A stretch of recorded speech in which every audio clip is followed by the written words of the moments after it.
Oh, Ron, it looks like we're live. Yeah, and this is a case of his and hers. Exactly. Okay, let's do this. Everyone thinks because you're a zombie, you don't know good coffee. Well, they're wrong. There's only one brew that gets my seal of approval. Deadly Grounds coffee is my guilty pleasure. The aroma is so intoxicating. It brings all of my neighbors out of the woodwork. Deadly Grounds coffee. Coffee to die for and zombie approved. It's good to get a little deadly. Use the front door! Oh, they're so disgusting.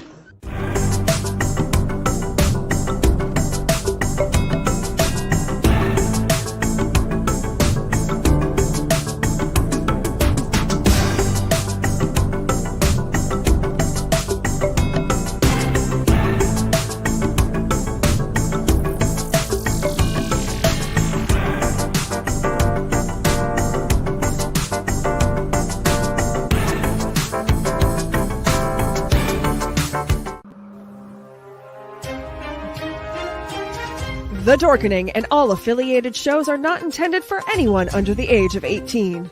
The following may contain discussions or scenes that have adult situations, graphic violence, nudity, strong sexual content, and graphic language. This show is intended for mature audiences only. Viewer discretion is advised.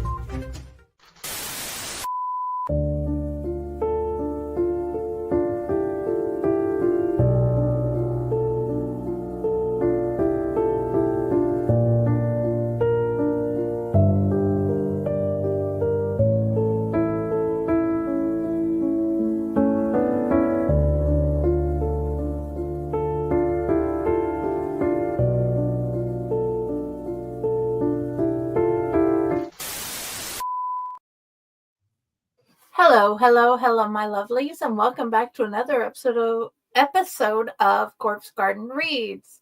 And this time around, we get to have Ron. Hi, Ron. Good evening. How did the haunting go? It went great. I had a really good time. It was actually a great weekend, and I need more like those. I love Hell's Dungeon. They're such a great haunt to work for. Oh yeah, and you've got so much love. I've seen like three or four comments on how awesome Inya was. Yeah, it's always a unique experience playing that character, and we kind of changed it up a little bit this time because normally Nurse Inya wears platform boots, 5-inch platform boots. And unfortunately, we had a blowout and one of the platforms broke off of the boot. And I did not have time to get them replaced. So I ended up wearing roller skates, as I've done in the past with my clown character. And I wondered how well it would go over with Nurse Inya. But they were a big hit. So I was pretty happy about it. And it went off quite well. Did you have any standout moments? Standout moments. I suppose you would have to actually see the act to determine what you think a standout moment would be. It's always fun when the groups play along because Nurse Inya is not so much a scary character as she is an awkward character that makes everybody feel uncomfortable. And Mia from Carnage, she loves to play along. She's a very fun person to have in a group, and she brought through a couple of other haunters, and that was probably one of my favorite groups. One standout moment I did have, well, I would have to give spoilers on the act if I were to tell the story, but let's just say that it was a couple, guy and a girl. They were probably out on a Valentine date. Young couple, both fairly attractive. And I'm going through my bit, and the girl thinks I'm kidding, that it's a joke, until she realized that it was not. And then she was shocked. And they both walked away laughing because I don't think that they've ever had an experience like that in a haunted house. Very true. Made me happy. Oh, yeah. And yet is something else. Most definitely. So, this episode, wait a minute. I keep calling it the Hearst story anytime I tell anybody about it, because what was it called? The 13th The race? 13th race. Okay, tonight you're going to read us the 13th race. Oh, heaven forbid. I figure you'll read it, and then afterwards we'll play the commercials, and then we'll talk about a couple authory questions about the story. Do you want the picture up, or do you just want your face up? You have the option here. It's entirely up to you. I mean, okay. If I'm reading, then it's probably better to have my face up, and people can look at this ugly mug and be disgusted by the horror of it. You are not ugly at all. I was just surprised about how much shorter you are than me. No, I'm only 5'7". I'm tall for my shortness. I get to look down on you and kiss you on the top of your head. So please continue. Don't be fooled by the fact that I may not look very tall, because I am a rather stocky dude. Yes. And I can certainly F some shit up. That is true. You are trained. Okay. All right, so we're doing this. Okay, wow. I should probably give some caveats here that I have not read this book or this story since I was editing it for Inside My Nightmares. So this is actually a cold read, and I do not believe I've ever read this story on one of our podcasts before. So this should be a unique experience for all of us. This is called The 13th Race.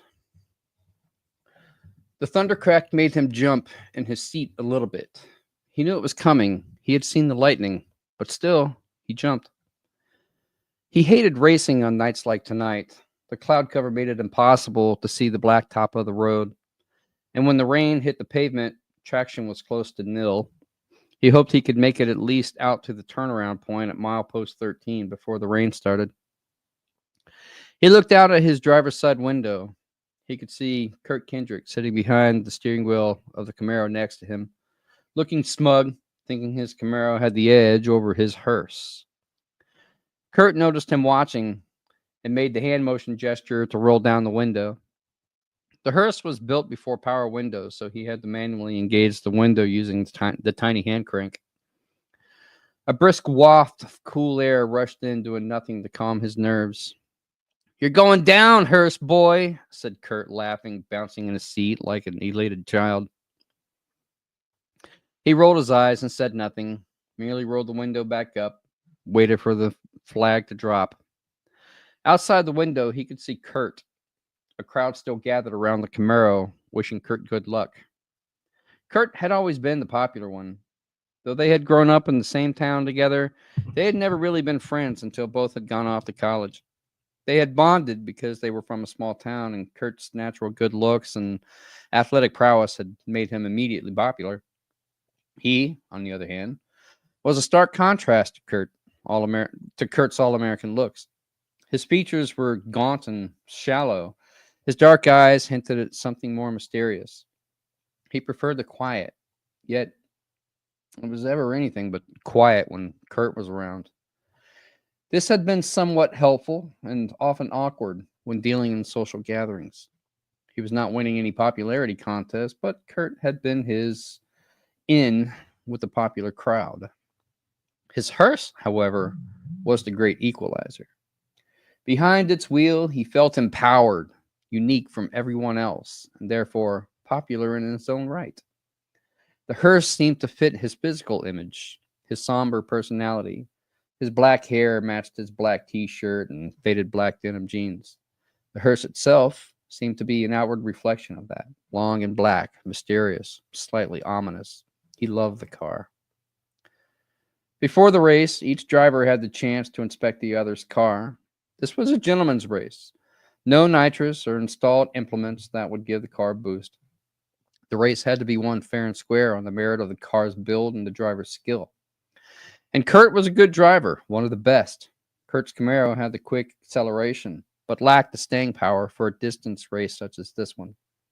But 12 out of 12 races, and no one had come close to beating his hearse. The thunder cracked again. Again he jumped. Again he had seen the lightning. He had counted 1, 2, 3. 13 seconds. The storm was getting closer. This was no coincidence. He needed to do something to calm his nerves. The flag drop was imminent. The holder merely waiting for the opportune moment when the crowd was at its fullest. No rush. He switched on the CD player. Black Summer 89, 6 dead, 2 suicides. God ain't here tonight, that chill rains down your spine. Spit on us, we'll spit on you. Devil's Point will bury you. Seraphim's Shock. Ordinarily, he'd be all for it, but the lyrics did nothing to cheer his mood. He switched the music off. He looked down at the CD player, track 13. Another coincidence? It had been one of those days. However, he had no time to think about it. The flag was about to drop. John had no idea how long his alarm had been sounding. A heavy hand came smashing down on it, and the sound ceased. He looked at the time. It read 13:13. The digital clock was set for the 24-hour standard. John worked indoors and at odd hours, so he easily lost track of times. Sometimes he didn't know if it was day or night. The 24-hour standard helped him distinguish AM from PM. Unfortunately, shortly after 1 p.m. in the afternoon, he was late for work. He shrugged off the grogginess and made himself get up. Showered, shaved, and dressed in his usual black attire, black t-shirt, faded black jeans, John found himself walking through the back entrance of Schrodinger's funeral home, his place of employment. "You're late, Mr. Triska," rang the sing-songy voice of his overweight funeral director boss, Mr. Schrodinger. "Yes, sir. I know, sir. I'm sorry, sir. It won't happen again, sir." John spewed the phrase as he'd done many times before. Truth was, Mr. Schrodinger honestly didn't care about John's tardiness.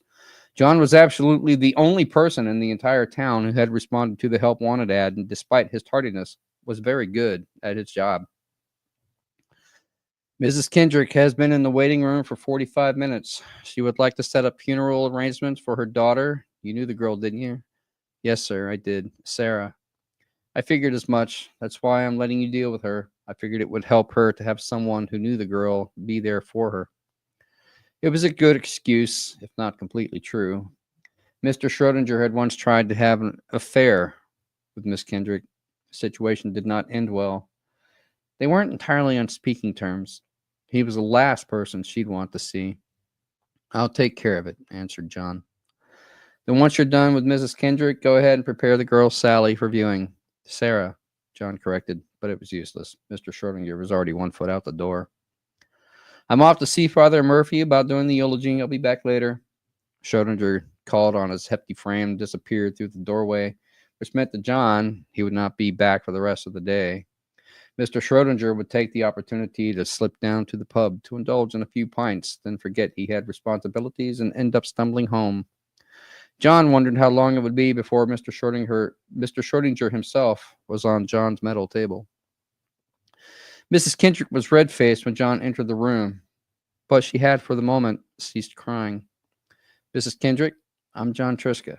Mr. Schrodinger asked me to take care of the arrangements with you." John sat down behind the large, expensive-looking wooden desk.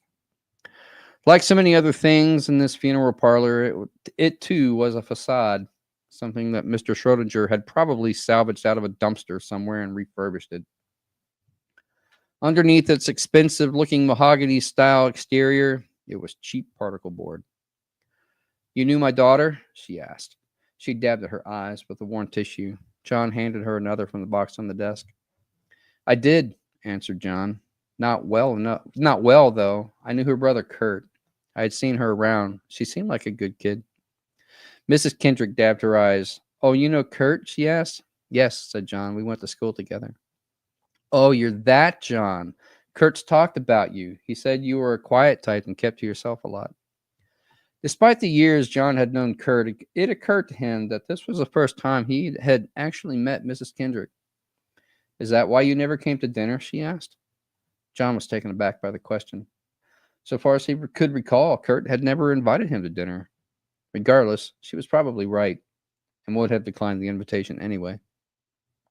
Yes, ma'am, I apologize for that. Kurt was a good friend. He tried to steer the topic back on track. Do you mind telling me what happened? At the question, Miss Kendrick choked up again, but then quickly regained control. It was that damn street racing. I kept telling Kurt not to do it. I knew something like this was going to happen, and she was in the car when it did. And now she's gone, and Kurt's in the hospital. She was only 13. She started sobbing again. John stayed silent and gave her time to grieve. I understand completely, said John after the appropriate amount of time had passed. I'll tell you what, why don't you go home and get some rest? The details aren't necessary right now, and there will be plenty of time to work them out. I'll get back to you in a day or so, and we can work it out then. How does that sound? Often John found the best way to deal with the recently grieving was to put everything off until they were ready to deal with it. This was one of the things John liked about his job. The dead aren't going anywhere. Before Mrs. Kendrick really had a chance to reply, John was ushering her out the door, still sobbing. She would thank him later. Now left on his own, the place was quiet, just the way John liked it, silent and peaceful. Now he could focus on his work uninterrupted. The preparation room resembled a beauty salon more than a morgue. There were 6 cold storage lockers where the bodies were kept and a large metal table in the center of the room. But there were no fancy medical instruments such as one would find in a mortician's workspace. The wall opposite the storage lockers was lined with a large sink, a table with various types of makeup, long rack of clothes, and some other useful tools to help John perform his job. John went to the first storage locker. He opened it. A black body bag rested on the gurney inside. He rolled the metal table over and slid the gurney out on top of it. John closed the locker and returned the table to the center of the room. The body bag was just a formality, really. It was used to conceal the identity of the deceased from the outside world and often to shield a horrifying and sometimes gruesome sight from the less casual observer. But for John, he inevitably saw it all. He unzipped the body bag. The face of Sarah Kendrick greeted him with no expression, eyes closed, pale skin. She was a cute girl in a pixie way with long, glossy black hair.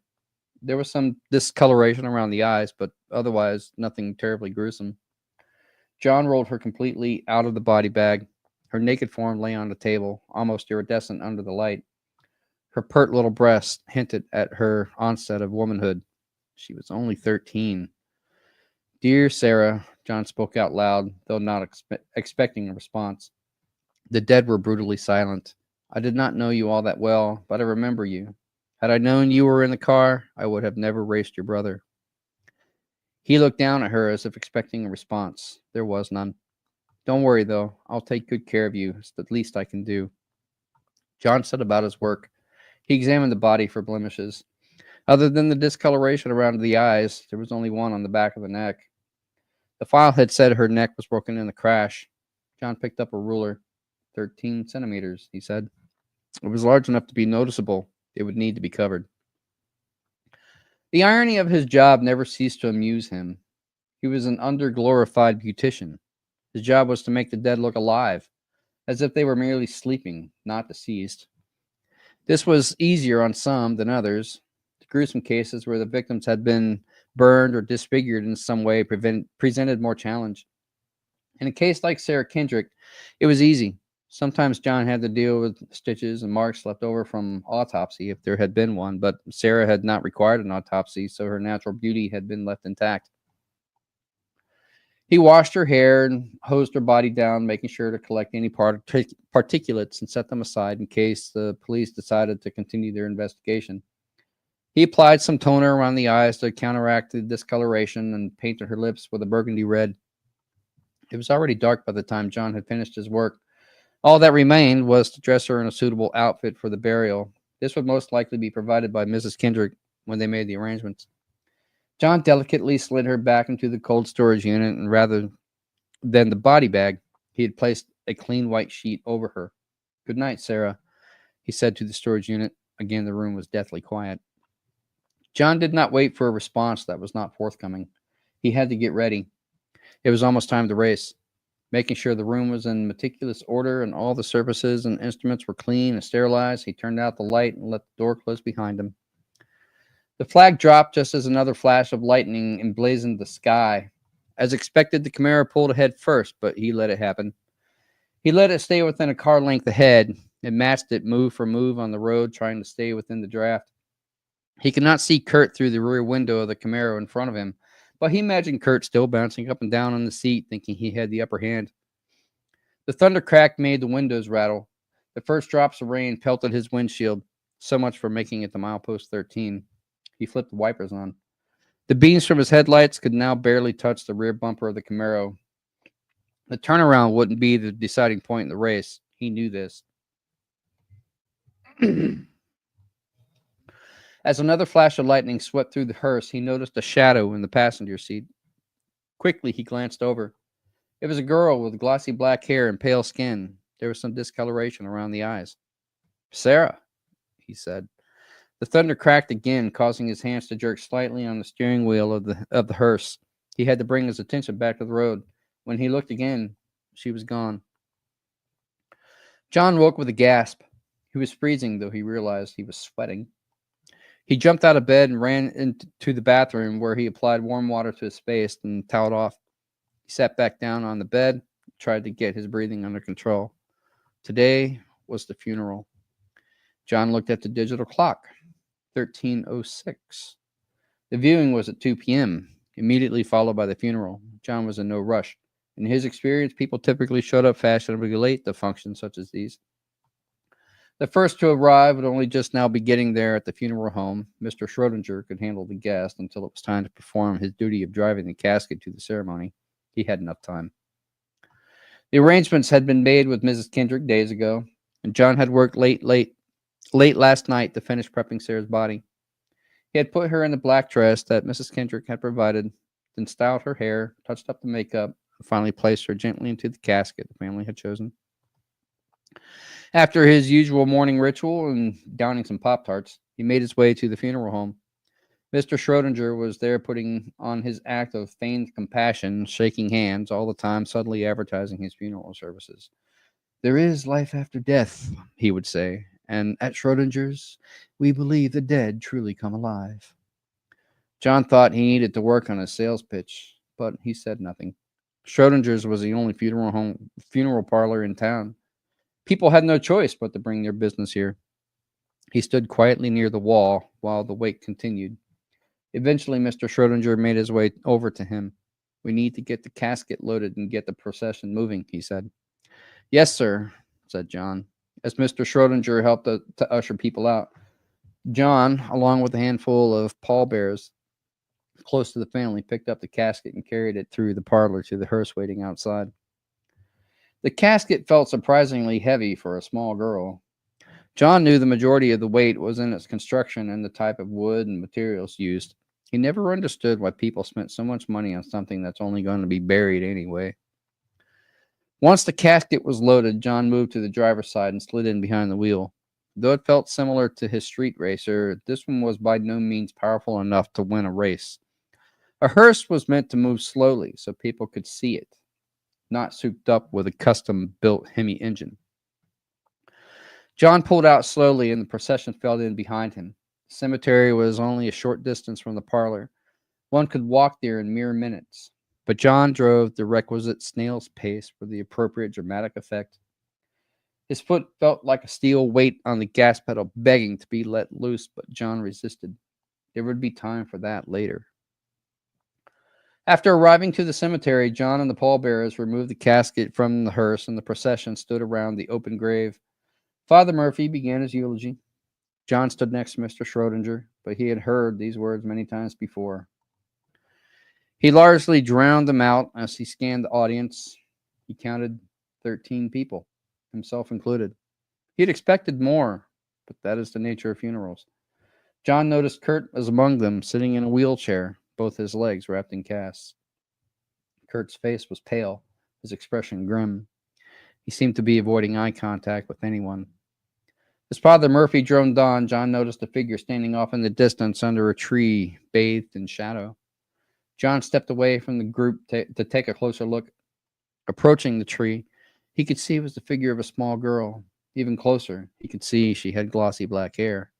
Standing next to her finally, he saw the discoloration around her eyes. Sarah? The apparition looked up at John. Her mouth opened as if about to say something, but just then John heard his name called from behind him. John turned to look. Kurt was rolling toward him. "How are you getting on?" asked John as Kurt came to a stop beside him. "I can deal with the physical pain," Kurt said, "but losing her, I don't know." "I'm sorry, Kurt," said John. "If I had known she was in the car, I wouldn't have taken the race." "I'm not blaming you, John. She jumped in just before the flag drop. I didn't have time to think. I just reacted. I should have forfeited the race. I should have made her get out." "How long does the doctor say before you're out?" John tried to change the subject, indicating the cast on both of Kurt's legs. 13 weeks, Kurt replied. "Mom cries every night. It's hard for her having to take care of me and all. She doesn't know it was me you were racing." It's more a statement of realization than a question. Nonetheless, Kurt answered it like a question. "No, she doesn't. No sense making it even worse for the both of us. The official story we fed the police was that I was driving Sarah home from the movies and lost control on the wet road. How's the Camaro? Car's totaled, man. She'll never race again." "What about you?" "Come on, John. You know better than that. We went to school together. Hell, we practically grew up together. You think this can keep me down?" He tried to look brave, but his eyes hinted uncertainty. John did not fail to notice. "All the same," started John. "Hey," Kurt interrupted. "I get it. Believe me, I'm in no rush. If I race, I race. If I don't, well, it's not the end of the world. I got nothing but time to think about it." "Mm-hmm," John replied half-heartedly. "Look, I gotta go. Mom needs me right now." It seemed as good an excuse as any to end the conversation. John nodded but said nothing. Knowing he would not get a response, Kurt turned his chair, headed back toward the group. John turned back to where he had seen the apparition, but it was no longer there. They were inspecting each other's cars. Kurt's Camaro was tight, all original parts in the engine, completely stripped, clean, and rebuilt. It was a beautiful car, worthy of admiration. But the crowd was gathered around John's hearse. It was an old model 1957 Chevy Landau. The original engine had been stripped out and replaced with a 426 Generation 2 Hemi crate engine, 540 horsepower. The inside frame of the car had been reinforced with roll bars. John had done most of the work himself. It had started as a hobby project, but after winning his first race and the prize money along with it, he began taking more of an interest. "So why a hearse?" asked someone in the crowd. "I mean, how? Where? I mean, who races a hearse?" John stepped forward. "The car," he began, "has an unusual history." The crowd quieted, waiting to hear the story. John always felt awkward in social gatherings, but he looked at Kurt, who had been his source of social strength in college. Kurt nodded as if to say, "Go ahead." John swallowed, then putting on his best air of dramatics, he began speaking. "You remember old man Forrester, right? Well, after he died, this was the hearse that was supposed to carry him to the cemetery. But on the night before the funeral, the hearse was stolen from the funeral home." He knew he had everyone's attention now. Standing by his hearse, the ice broken, he felt strength. He felt confident. He continued. "Apparently, two men wanted to use the hearse as their getaway car in a bank robbery they were planning. They stole the money and got out of town, but little did they know, old man Forrester's casket was still in the back. Nobody really knows what went down that night, but when the police finally caught up to the bank robbers, they found them both dead.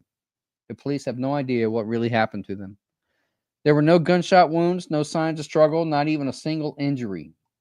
But both of their faces were torqued in a gruesome expression as if they had seen something unnatural. The police never recovered the money. Old man Forrester was buried, and some say the money was buried with him. He paused for dramatic effect, looking round at the crowd. Some people believe it was the ghost of old man Forrester that killed those two bank robbers, and to this day, his spirit still haunts this very hearse.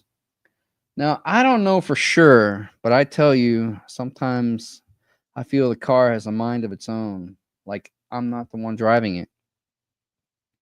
That could be why she wins so many races. It's old man Forrester forever locked in reliving that night trying to find his grave. Or he just wants to keep all that prize money for himself, exclaimed Kurt. The group laughed. John smiled.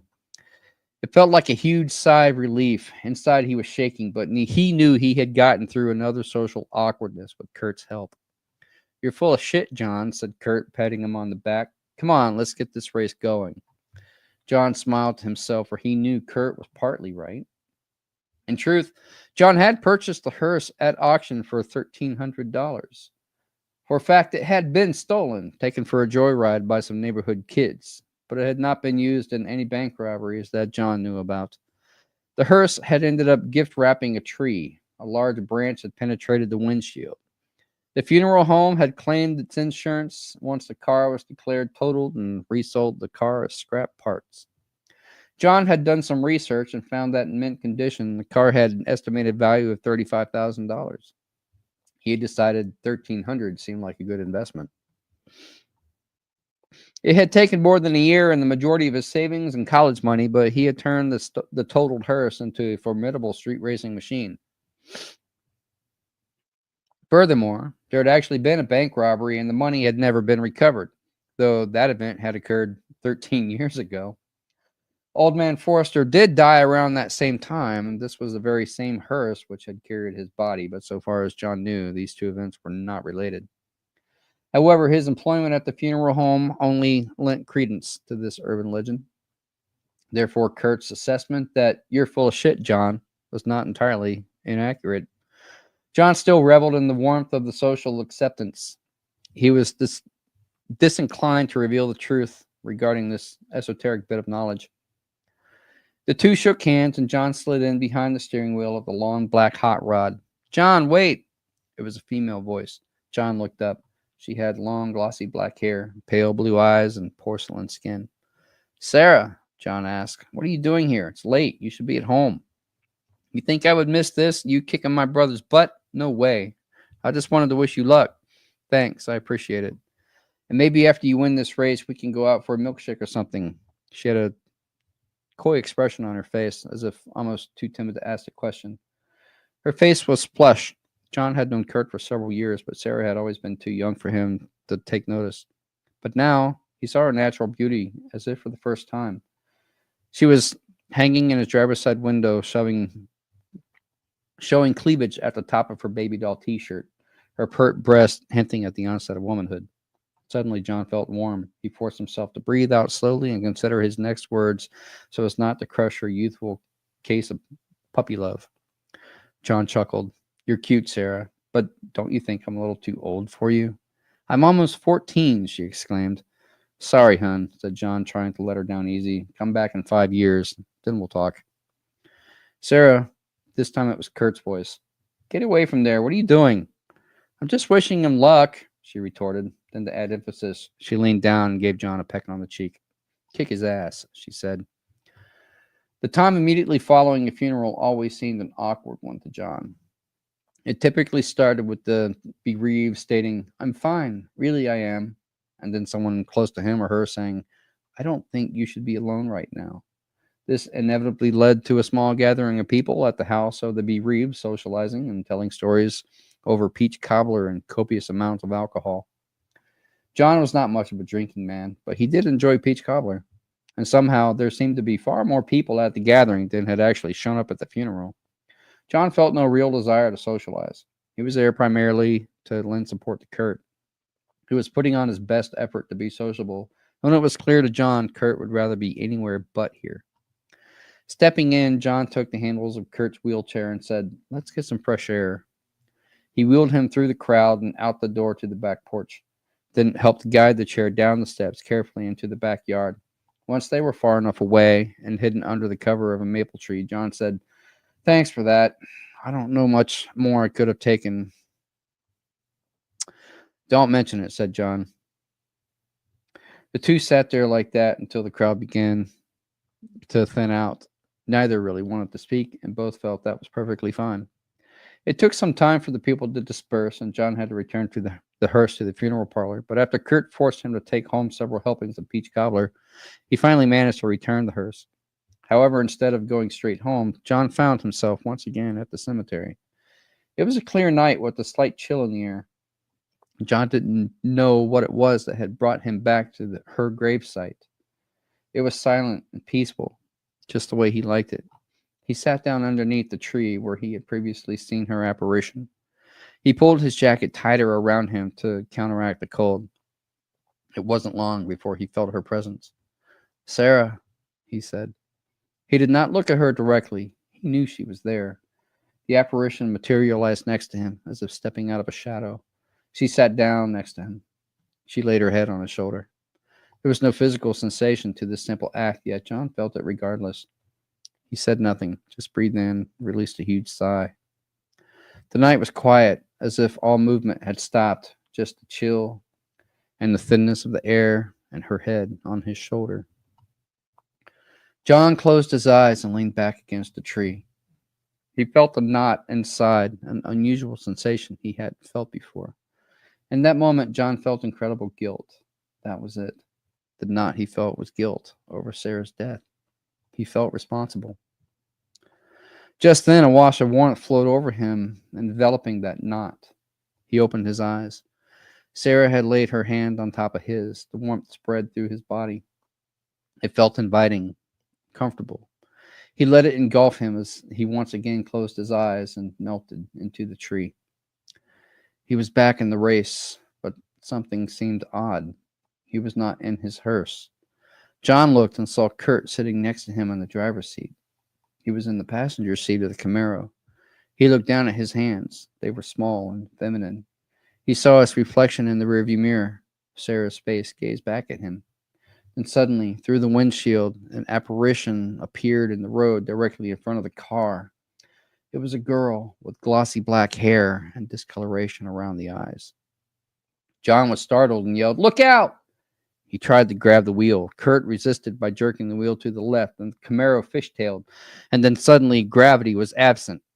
Like watching a slow-motion movie, John watched as the vehicle flipped and rolled. He felt his head slam off the passenger window. Then everything went black. When his vision returned, John found himself in an unfamiliar place. The sound of a female's piercing scream slicing through his brain. He put his hands up to drown the noise out. They were small, feminine hands. Suddenly, he found himself rushing into the bathroom, lurching over the toilet. Nothing came out. Looking in the mirror, he saw Sarah's reflection. Her glossy black hair was a mess, her features sunken and bags under her eyes. He watched as the reflection reached into the medicine cabinet and pulled out a vial of pills and choked down a handful. Slowly, the images began to fade until John was once again engulfed in blackness. He opened his eyes. Sarah was still there, her hand on his. The knot John had felt had disappeared. Though there was no physical touch of the hand, John brought the dainty hand up and kissed the back of it. Sarah smiled. The two sat there like that, together, not moving, until the first rays of sunshine began to peek over the distant horizon. John checked his watch. 4 a.m. It had been 13 hours since her funeral. "I get it now," said John softly. With that, Sarah's apparition disappeared. Milepost 13 was on a wide open stretch of road, lined on one side by a wooded area and the other by a large open field surrounded by barbed wire fence. Just past Milepost 13 lay a sharp curve that overlooked a large lake. For that reason, the milepost was the ideal turnaround point for street racing. Some of the riskier street racers would challenge their rivals to a game of chicken, see who could come closest to the edge of the curve without going into the lake. And of course, some of the riskier street racers had failed in that regard, meeting a watery end to their racing career, if not their lives. After pulling so many cars out of the lake, the city finally put up pylons as a deterrent. On a normal sunny day, this was a nice stretch of road to drive at a leisurely pace. But on rainy nights like tonight, the curve in the lake beyond was practically invisible. Only the riskiest of the street racers would even attempt racing on a night like tonight. Unfortunately, John was one of them. By winning 12 races in a row, he had built up a bit of a reputation. If he hadn't thought he could make it to the milepost and turn around before the rain started, he might not have taken the race. But now, with the rain driving against his windshield and the taillights of the Camaro disappearing in front of him, he was past the point of no return. Biting his bottom lip, he gunned it. With a heaving shake, the hearse jumped forward. The Camaro had disappeared completely against the night. Very briefly, out of the corner of his eye, John saw the milepost, its reflective numbers, dimly claiming 13 in the beam of his headlights. And in that quick glance, John also saw something else completely unexpected. Directly in front of him in the road was a figure. It was a man wearing a black t-shirt, faded black denim jeans. The rain had slicked his black hair back down on his head, giving his face a skull-like appearance. But the most startling feature of all was the gaping hole where the chest should have been. It was only a brief glimpse that John had, but something registered in his mind. The figure looked strikingly familiar. It disappeared just as quickly as it had manifested.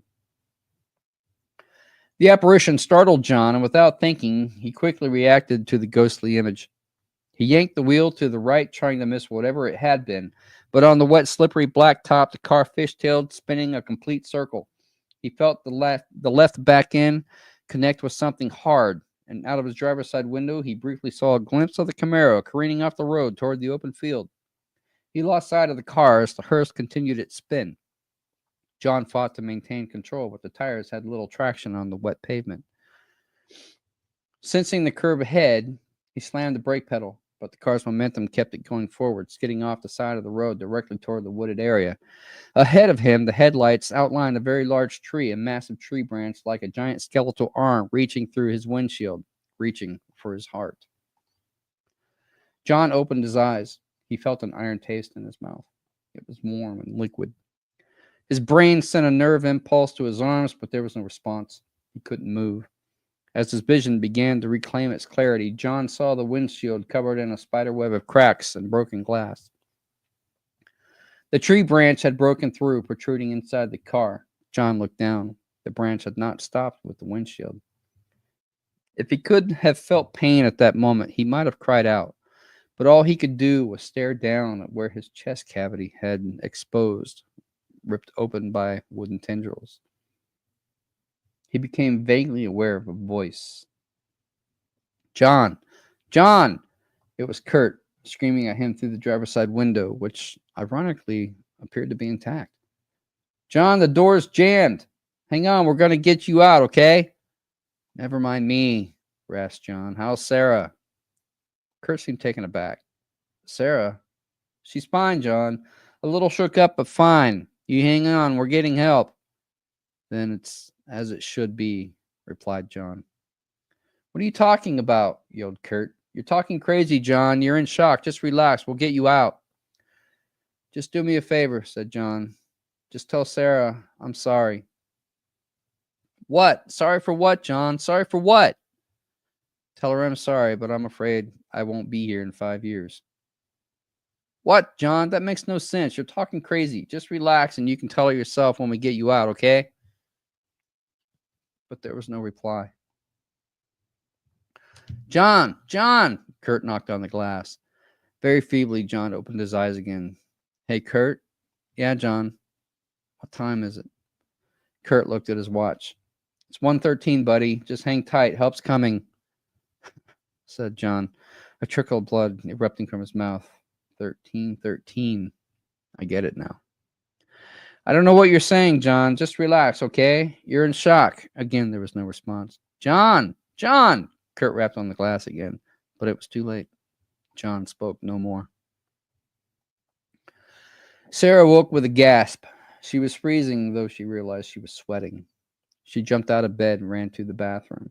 The urge to vomit raced up her esophagus with that horrid acid burning sensation which set off her gag reflex.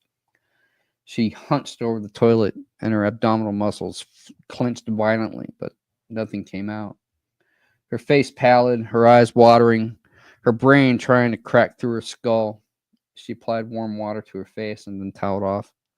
She flapped back down on the bed and tried to get her breathing under control. Today was the day. Normally the nightmares were manageable, but today of all days, the dark images that filled her head seemed uncontrollable. But Sarah was bound and determined to do what she had to do on her own, sober, without the aid of the pills the doctor had given her for the nightmares.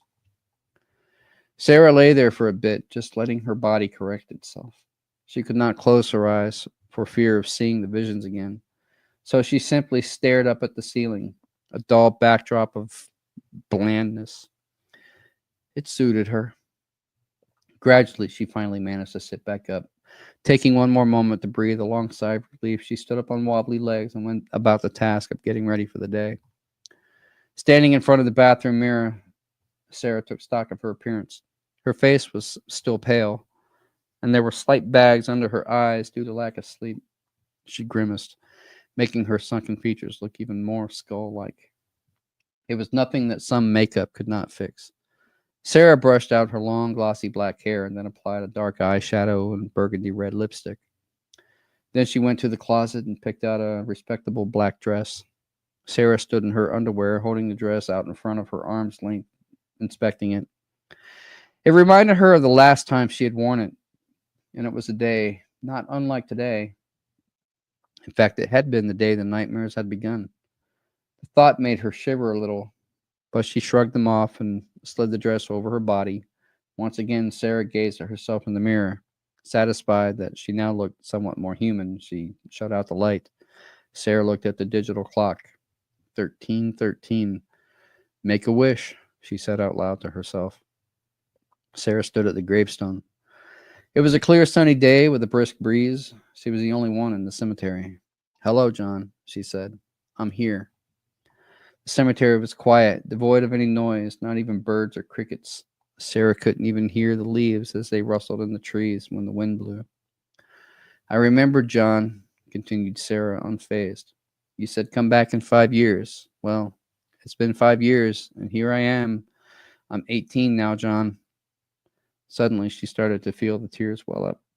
She choked back a sob and made herself continue. I'm 18 now, and where are you? You're not here. Sarah held it back no more. She fell to her knees and covered her face with her hands. She let the tears flow. As she cried, the images of that night came pouring back, all the nightmares from the last 5 years breaking down the floodgates in her mind, images of the funeral, images of her brother with John as they pulled around together, images of John himself as she had watched him from a distance while he worked on his hearse. She remembered thinking how cool it was that he had a hearse and that he raced it.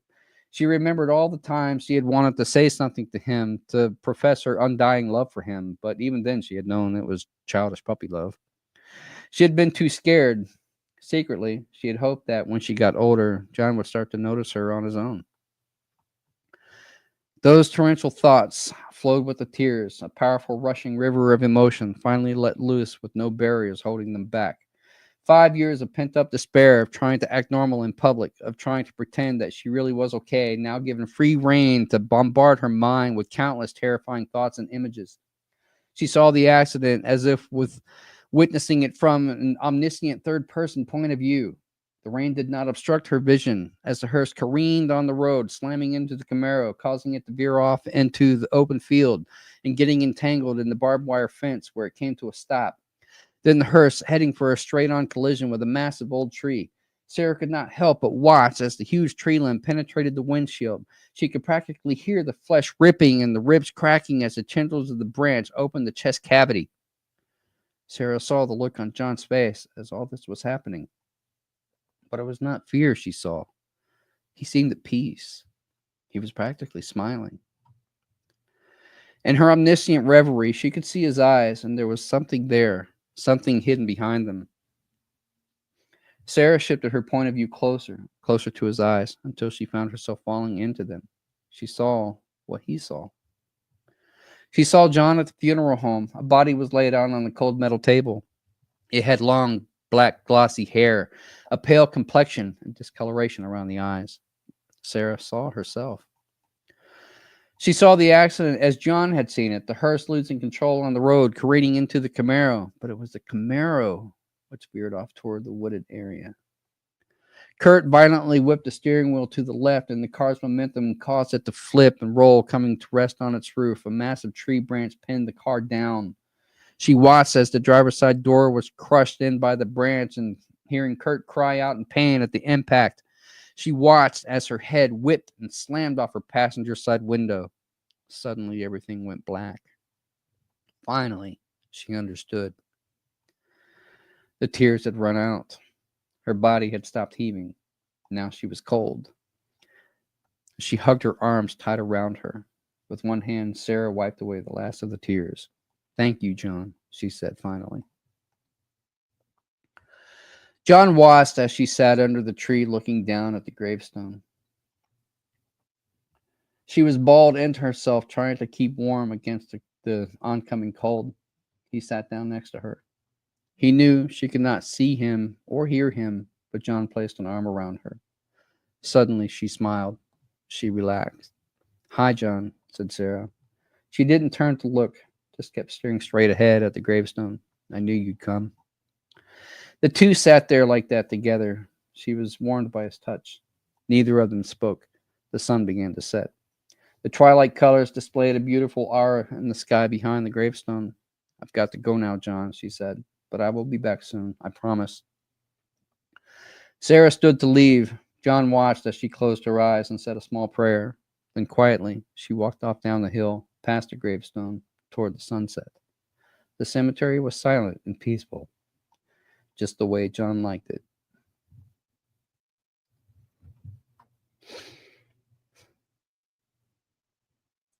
It will work whether it likes or not. There we go. The button didn't want to click. So thank you. We're going to have a commercial break, and then we're going to come back. And we'll chat.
Greetings and shabibans. We are the Retro Reductibus Cephala Podcast, a long-form bi-weekly show that celebrates all the things that made growing up awesome. Yeah, that sounds good, but I don't know what all those words mean. I think what Parasite Steve's trying to say is that on Retro Reductibus, we explore a range of retro goodness, from toys, video games, and movies, to cartoons, and even snacks and school lunches. Oh. And we do it all with a positive spin, a slew of killer guests, and some very adult language. And you know what else is cool? No. This crazy show is part of the Your King Podcast Network with new episodes every Tentacle Tuesday. What's that? And if waiting 2 weeks for a new episode gives you a sad, know that we drop bonus episodes all the time, like the off-format Crow's Nest and an interview series we call The Brig.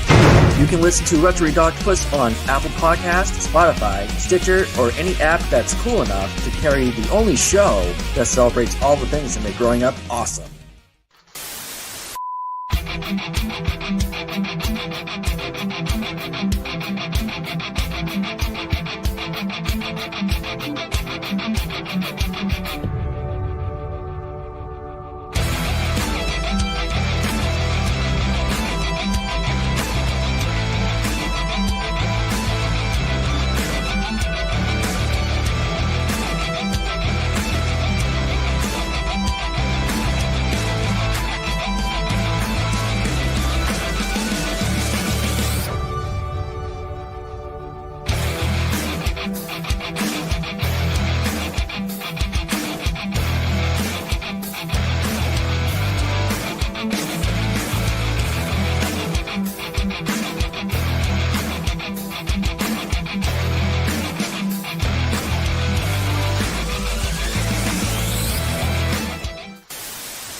Hello, hello, hello, my lovelies, and welcome back. And you probably noticed both of our books in that first commercial. So, Yay. It's still for sale. You can still buy it. Yeah, you can It's buy out it. there. This is the whole episode is a commercial for the book. Please go check it out. Hint, hint. Say what? Hint, hint. My mother-in-law and I got to arc this because if Patty sends me horror stories, automatically I gotta share them with her. And then that started a whole nother conversation. And she showed me where they would race here in Newton when she was a teenager. And I'm like, I didn't know you raced. So what sparked the idea to have a race story with a hearse? To be honest, I didn't even know it was a thing either.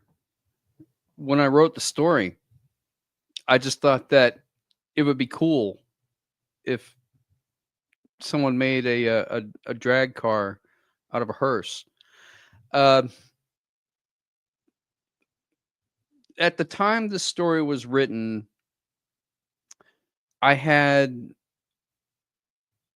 was trying to submit it for an anthology of stories of local authors here in Ohio. It was basically, I think, a contest, and then the ones who received the most votes got put into the book. Or I could be mistaking that one for my flash fiction of Going Home. But I remember that this story did fairly well in terms of advancing until I finally received the email from the publisher saying that it wasn't selected for the final draft of the anthology, which I was disappointed about. But okay, I did actually end up buying the anthology when it came out because I wanted to read the other stories in it.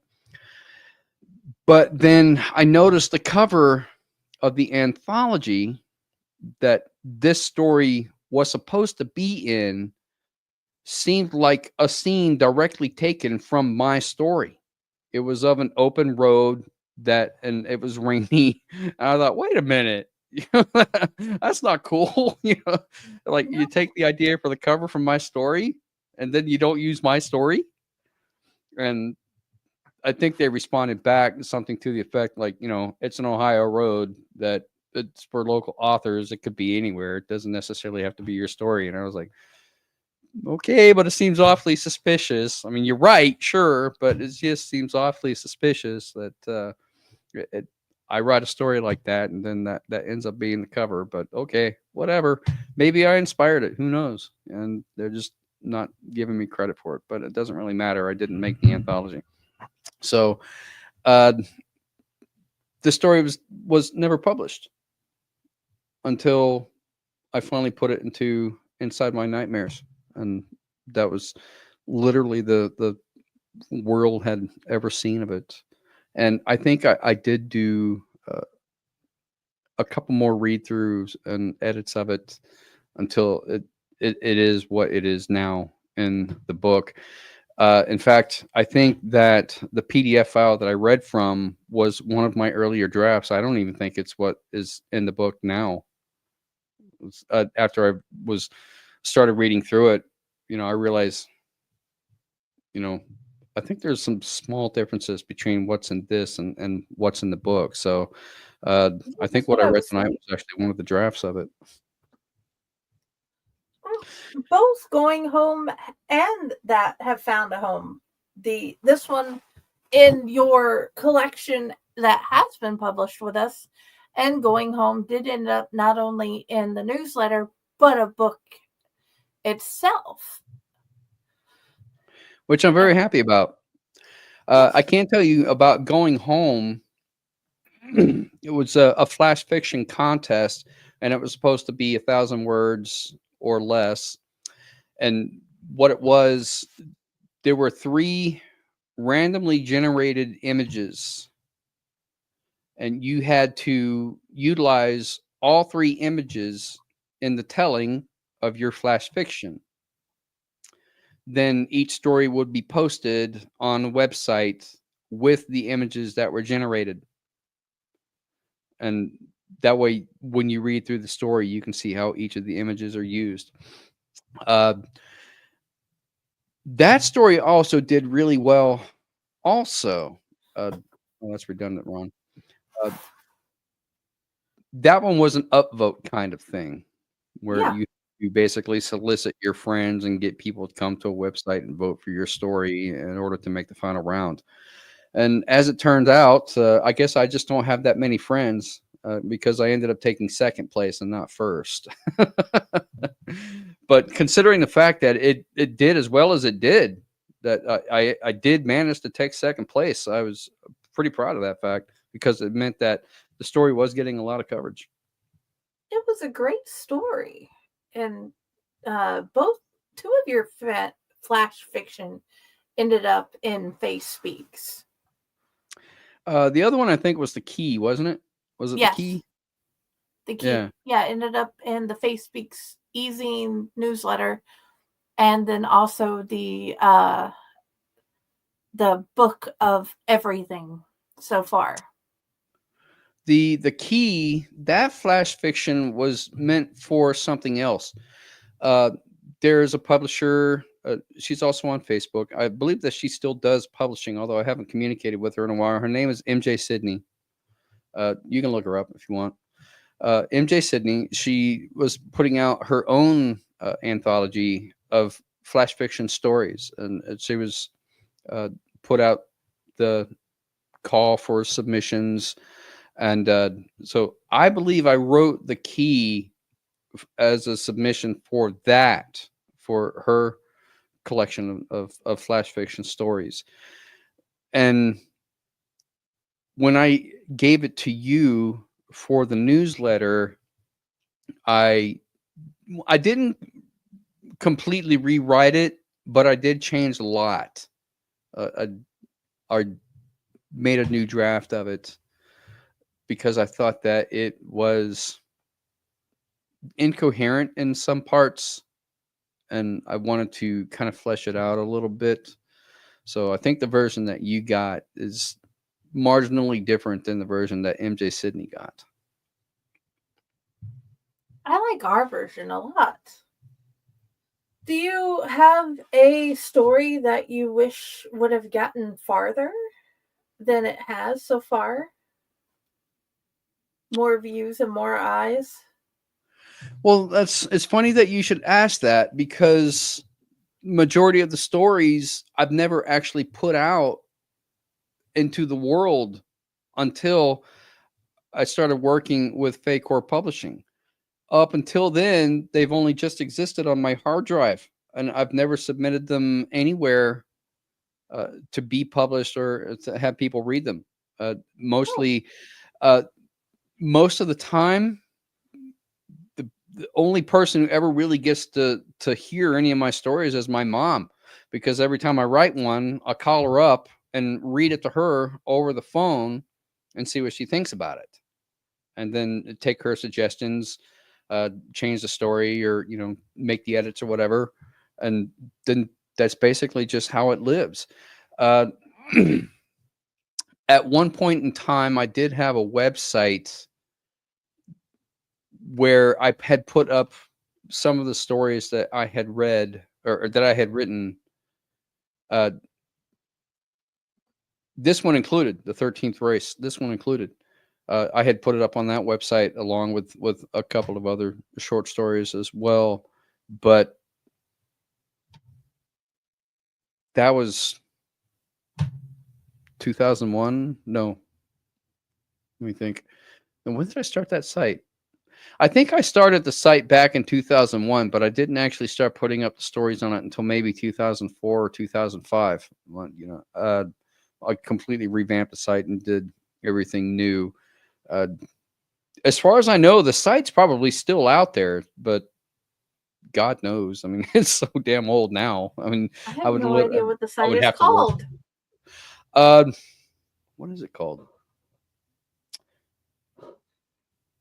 'Cause we I can't have to look it share up.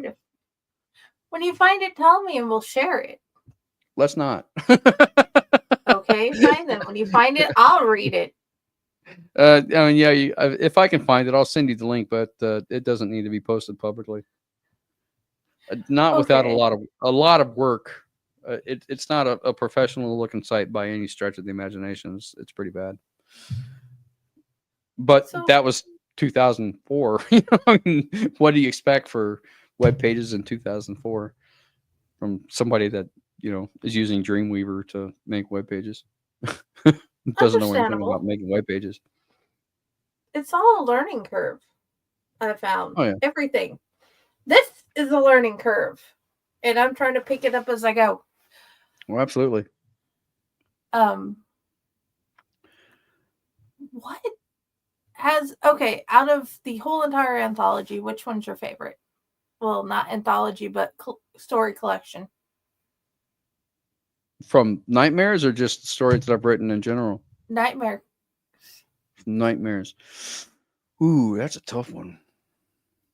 Damn. Because I have two favorites. Well, I know you like Urban Legend and you like A Christmas Wish. My most favorite was the 13th Race, Urban Legend, and then The Christmas Wish. Because, yeah, I know that feeling he had. I suppose you could say it's like your kids, you love each one of them for different reasons, and you can't really play favorites one over the other. Well, true, And when I'm in the moment of writing, when I'm truly in that moment and the rest of the world is closed off around me, and I'm there and I'm in the story and I'm writing and the words are flowing and the images are filling my mind as playing out like a movie. That one's my favorite. It's whatever I'm currently writing at the time. Like the novel Last Entry of Grant Gilson that we'll try to finish up sometime this year. I've just been kind of a slacker about it. I've gotten to a comfortable part of the story where I've sort of taken a break, and it's very hard to get motivated to go back into it because I know that the rest of the story is just going to get more difficult to write. So I've sort of been putting it off and putting it off and putting it off, and which is bad because I was hoping to have it out this month. So it would be exactly a year after the release of this one. But now that year has come and gone. So it is my goal to try to get to finish it this year and have it released. That's why I wanted to get you on here to have a sort of a late anniversary episode with one of the stories. Well, that makes sense. And I really like the Last Entry of Grant Gilson because it's basically nonstop from start to finish, and it just doesn't really let up. There's not a lot of downtime in the story. And I'm hoping that I can maintain that momentum until I draw the story to its conclusion. And that being said, today, February 21st, 2025, at whatever time it is, 10:20 p.m., I do have a conclusion in mind for that story. Now, how I actually get there remains to be seen, but I do know how I want to end the story. Oh, yeah. And that's good. It's like I already know how Friday's stories ends, but I'm trying to get to that point. I think that the Last Entry of Grant Gilson will be completely different than anything I've written before. Alrighty. Yes. From what I've seen, I haven't seen anything like it in what I've heard or read. And you've sent me a few things that weren't in the collection as well. Well, a couple of things. So. And your I don't anniversary remember was what the all I've sent 15th. you and what I haven't. So That's okay. The last thing was about this couple at a hotel, and the relationship turned out to be not quite what was expected. you sure that was mine? I don't know what the hell you're talking about. Well, yeah. They met on a beach because no, it was on a train. It was something I can't remember. It'll take me a little bit to remember, but it's the last weekend on the 15th was your official anniversary for the book. So Yes. belated happy birthday, not birthday, but Hooray. anniversary. It's 1 year old. My book is 1 year old. And this is a good way to celebrate it, telling people about it and reading a story from it. I like it. It's funny because as we discussed before the show, I've been a bit out of sorts because of my work this week and just being overly exhausted with the weather and the snow and the wind and the temperatures and everything, having to go back and forth to work. It's been trials and tribulations one way or another. So I can to admit I almost completely forgot about this episode tonight, and I was seriously thinking that it was unprinted pages. So I was all set to read a different story until you said that it has to be horror related. So which is why we ended up reading the 13th Race, that and the fact that you already had the Hearst clip art. So it makes sense. The story that I was thinking about reading is not horror related, but something that was inspired.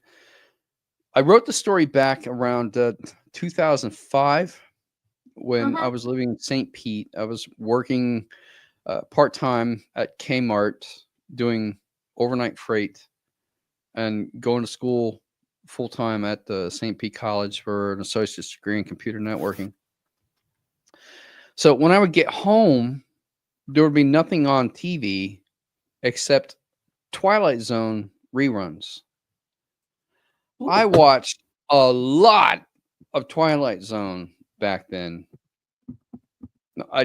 There's been, several different seasons and evolutions of Twilight Zone.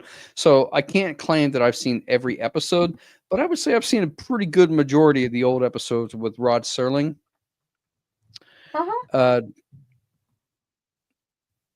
To a point where I started having dreams that were very Twilight Zone-esque.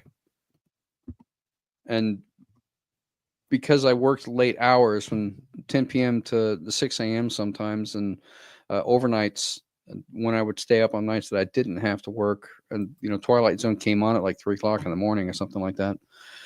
So I watched a lot, and my dreams were very weird, and it's what inspired me to write the story that I was actually going to read tonight until you stated otherwise.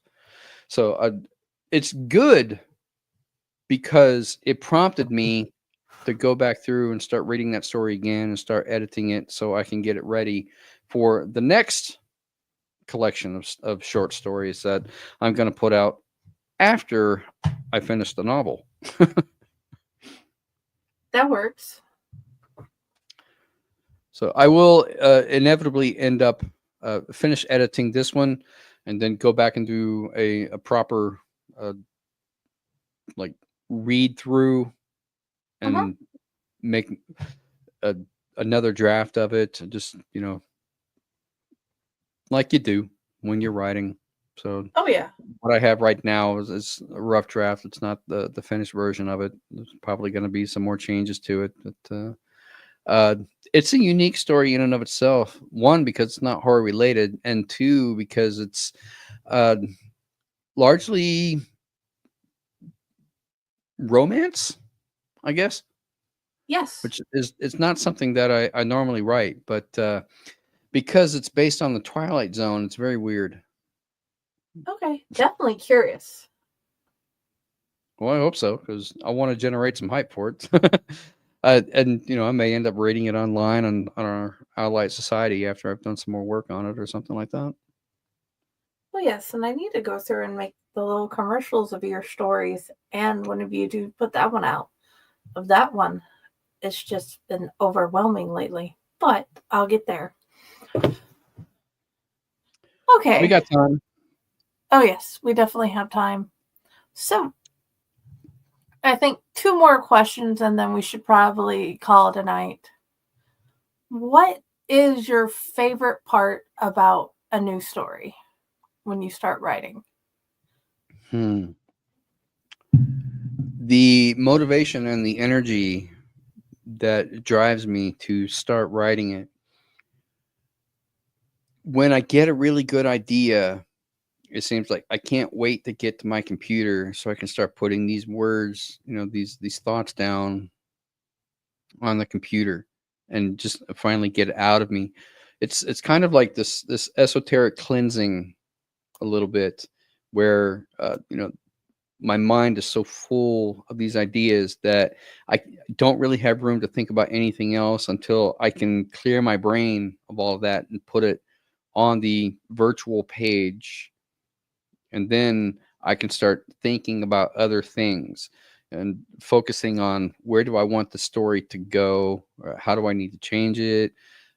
Does it make sense? Is it logical? Is there anything I need to change about it?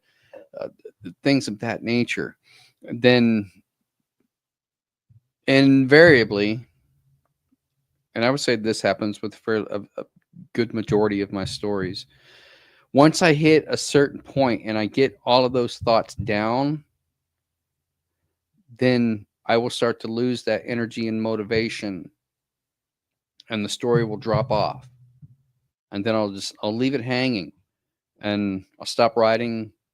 I'll go live life, do other things, get involved in other projects, and the story never sees the light of day. Then at some point, I'll look at it again and go, oh yeah, I remember that. And now my brain is filled with new ideas where I feel like I need to finish the story. And that's usually how it happens. The 13th race, I would say, is an exception to that rule because it is one that I wrote in one sitting. It took me several hours and then a lot of editing and polishing from that point. But it wasn't the kind of thing where it dropped off halfway through and then I ended up picking it up a couple of days later. It was 13th race was written in one sitting, overnight, basically. And it's rare that happens where I will just sit down and write a story in one sitting. Even with the epic poem that was in the poetry collection, Honesty in Verse, even it wasn't written in one sitting. And in fact, the first installment, The Tale of Wulfric the Wanderer and the Lady Sandal, it was written over the course of a week and then had random edits over years until it became what it is. The second installment, The Continuing Tale of Wulfric the Wanderer, was inspired by a breakup with a girl that I was dating at the time. And I realized by this breakup that Wulfric's story was not quite done yet, that there was more to it. Run! What's up, Stefan? And then the third one, the finale, the epilogue, actually came even later. After, I think it was even after my marriage, after my divorce. So, I mean, there's literally like a decade between the writing of the first poem and the third poem. And I realized that things had to happen in order for it to come to a logical conclusion to where it ends up in the epilogue. The Legend of Wulfric the Wanderer introduces Wulfric, our hero of the story, our epic hero, who is somewhat based upon kind of a little bit based upon Beowulf, and also the character Aeolus from the Legendary Journeys of Hercules, starring Kevin Sorbo. Kind of an Aeolus type character. So if you remember Aeolus from Hercules, the Legendary Journeys, Yes. little bit of both. And I introduced another character named Rado. Rado is a druid, but he didn't start out a druid. He started out an evil wizard, much like Jared from the original story. A sorcerer, and he was involved in this Black Coven and all of that. And then he committed treason and ran away from the Black Coven, and it basically led to the spirit of nature, which is never specifically named in the poem, but which we could refer to as Gaia, giving Rado back his powers for the purpose of good, to be a servant of Gaia. Although it's never specifically stated in the poem, that is sort of how I envision him, where he was stripped of his powers by the Coven back to being normal, but he still had the essence of magic within him and was picked by the spirit of Earth and given the powers of a druid. So he's immortal. He's now immortal and incredibly powerful with spirit of nature's magics. So Rado will never die. Wulfric, we already know his conclusion, but Rado will never die. So when I got into playing EverQuest and like Lord of the Rings and stuff like that, Rado became my ultimate go-to character for online gaming. And now he basically exists in EverQuest on Norrath, but the poem came long before EverQuest ever did. EverQuest was released in 1999, and the poem was written in 1993. So, yeah. So back to the point, more often than not, I never really sit down and write a story in one sitting. That it's usually a process. It takes time, and I will eventually come back to it and finish it. So the last entry of Grant Gilson is turning out to be the same way. It's been sitting on my hard drive now for God knows how long, because honestly, I can't even remember when I started writing the story. I mean, I was living here in this apartment, so it wasn't that long ago, but there's been a considerable amount of time that's passed since I originally started the story versus what it is now, and most likely what it will be by the time I try to get it published this year. Close to a year, give or take 2 months. Okay. Where would you like people to find you? I don't think that should count as a second question, because we usually end all of our podcasts with that. Yes, but and if you look in the comments, my dear viewers, you'll find a link to everything Fake Horror has published of his stuff. Are you published anywhere else? Fake Horror is it. Okay. I mean, unless you want to go back through the old issues of the Appalachian newspaper and the Mountain Times in Boone, North Carolina, and see if you can find any of my old articles, but good luck with that. Because that was back in the early 90s. That was probably 91, 92. And good luck with that. If I really wanted to, I could find everyone, but I have no wish at this moment. But every story he has published, story and poem, you can find in the books to read link in the comments.